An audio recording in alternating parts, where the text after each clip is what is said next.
From executive producer Billy Bush, the story of a man that waited his whole life to fall in love, to have a family. That man was lucky enough to do that with a woman he had known for half of her life. Rachel was a pilot, a trauma nurse, and a lawyer. And she got pregnant. It was clear that their baby was going to have the best mom. The problem is that Rachel meticulously concealed her 22-year marriage, hiding behind elaborate lies and deceit. She lied about being a pilot, lied about being a trauma nurse and a lawyer, and worst of all, she lied about being pregnant and having cancer. This is my story. Join me for the Rachel Cancer Scam everywhere you get your podcasts. Stoveleg Media, igniting conversation.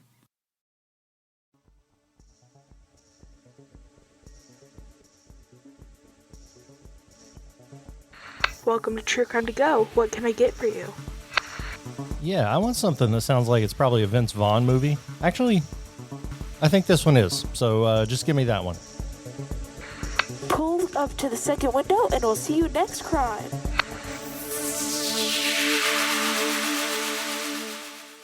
Welcome to True Crime to Go. I am John, here as always with Jamie. How are you doing, sir? I'm good. That Vince Vaughn movie, I actually haven't seen it, but it's where he has a ton of kids due to donations, and that's what we're going to talk about today. A guy who this happened to, or he happened to it in real life, so it's a pretty wild story.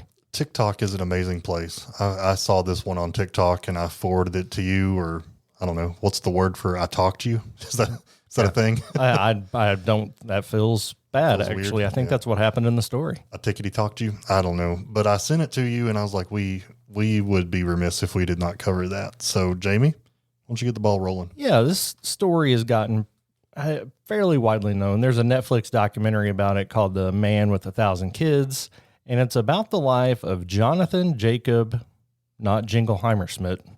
It is Jonathan Jacob Meyer, who's a Dutch musician, YouTuber, and for the purposes of our story today, a prolific sperm donor. All that to say, he probably did not have very much money, right? But Jonathan's case raises a lot of questions. But the biggest is, why would someone want to father hundreds of children? Well, it's all about the Benjamins, right? So he wasn't making it as a, what'd you say, a Dutch musician? Is that what you said? And YouTube wasn't growing as much as he wanted, so he was able to earn money by donating sperm. Yeah. And dude, he would go to multiple clinics in multiple countries. In the Netherlands alone, he reportedly donated at 11 sperm banks before finally being banned. With a population of just 17 million, the ethical implications were immense. But that didn't stop him from trying. Yeah, and to go to multiple countries to do it. Now, I know people that donate blood and donate plasma. They take precautions to make sure you don't overdo that. But apparently the same precautions were not taken here. So for families who turn to him, Meyer seemed like a dream come true. There are families that need this to have kids. And he was described as healthy with no family history of major hereditary conditions. So he seemed like a quality donor for people looking to get pregnant in this method. But then we started finding some things out. Parents started connecting the dots and realized that their children weren't part of a small donor pool, but they were exponentially growing in number. So this is essentially creating half siblings everywhere. Well, and if you just sat down to think about the potential implications of that, accidental incest is among one of the worst things that could happen, especially when you're talking about the number of people in a very concentrated, small geographical area. So at least 3 of his children attended the same daycare.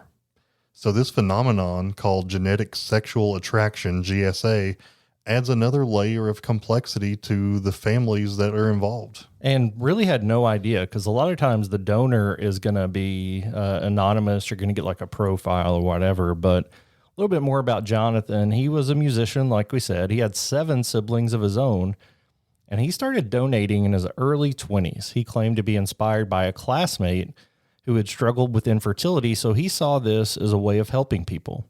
He even publicly said that he had no family history of conditions like cancer, diabetes, but his donations quickly spiraled beyond the Dutch guidelines, which limit donors to fathering 25 children with no more than 12 families. The fact that we have those limits, which again, this is in the Netherlands, is fascinating to me, but 25 kids with 12 families and you're supposed to be done. So in his donations, he would use different aliases. He would use the name Jacob, Rude, Walter, and even Martin. And he would actually interact directly with families that he helped. And this raised suspicions, as many mothers later discovered that they'd been misled about the true scale of his donor contributions. By 2021, there was an online group of parents that were connected, and they were over 150 families together in this group. And this, of course, sparked investigations and definitely outrage.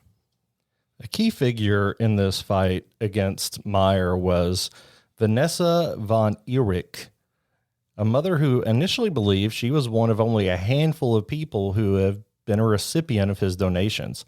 Through social media, however, she discovered that her kid shared a biological father with at least 100 other people. When she confronted Meyer, his response was chilling. He admitted that he knew of at least 175 kids, and he was claiming that he was just being generous and that this wasn't his fault. Vanessa summed up, I think, the reaction of many: "You're not helping anymore. How do I tell my kids they could have 300 siblings?" That's going to really screw up Ancestry.com, 23andMe, because there's going to be a huge population of people that are connected, and the family trees are going to be wild. In 2017, the Dutch Society of Obstetrics and Gynecology officially banned Meyer from donating, but he continued through private arrangements and international and interracial clinics.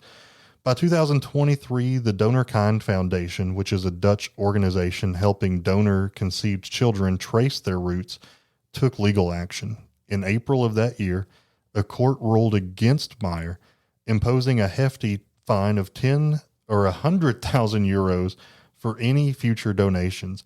And he was also ordered to request the destruction of any remaining sperm samples at clinics that belonged to him.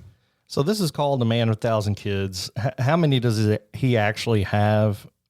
Unfortunately, we don't have an exact number, which blows my mind. But in reality, it's believed that it's around 550 kids. While fertility activist Eve Wiley speculates it could be much higher, up to 1,000, based on calculations from a variety of different entities. However, the figure of 3,000 kids is really kind of a worst case scenario and not very likely. Very likely it's not even 1,000, but it is at least 550 that they know of. So you know that I come from a pretty small town, right? Geographically pretty small. Dude, I don't want to name any names, but there are situations in that small town where, not through sperm donations, but through infidelity and affairs, people are born of fathers that they did not know were their fathers.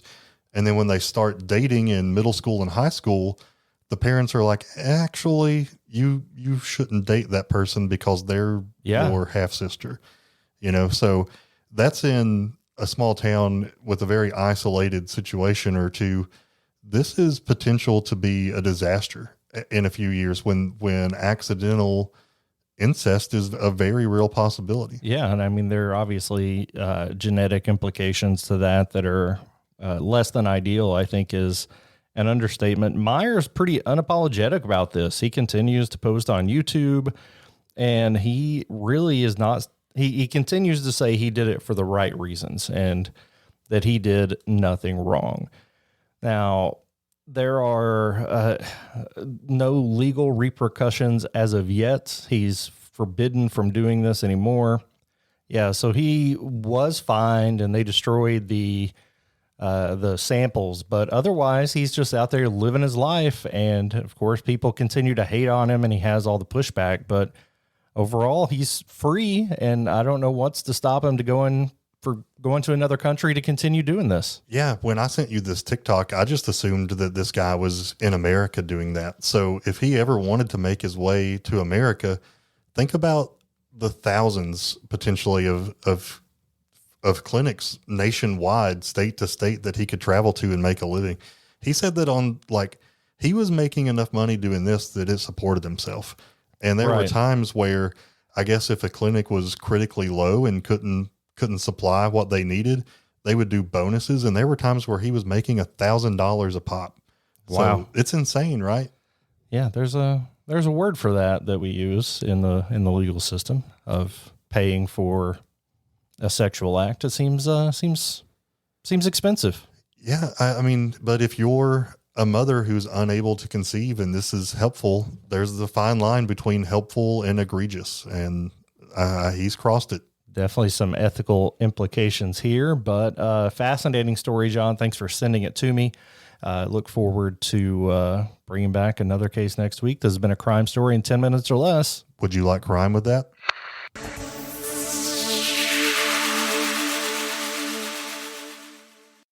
You've listened to True Crimecast, distributed by Stoveleg Media. Check out stoveleg.com to find out more about your hosts and to find other podcasts to listen to. Stoveleg Media, igniting conversation.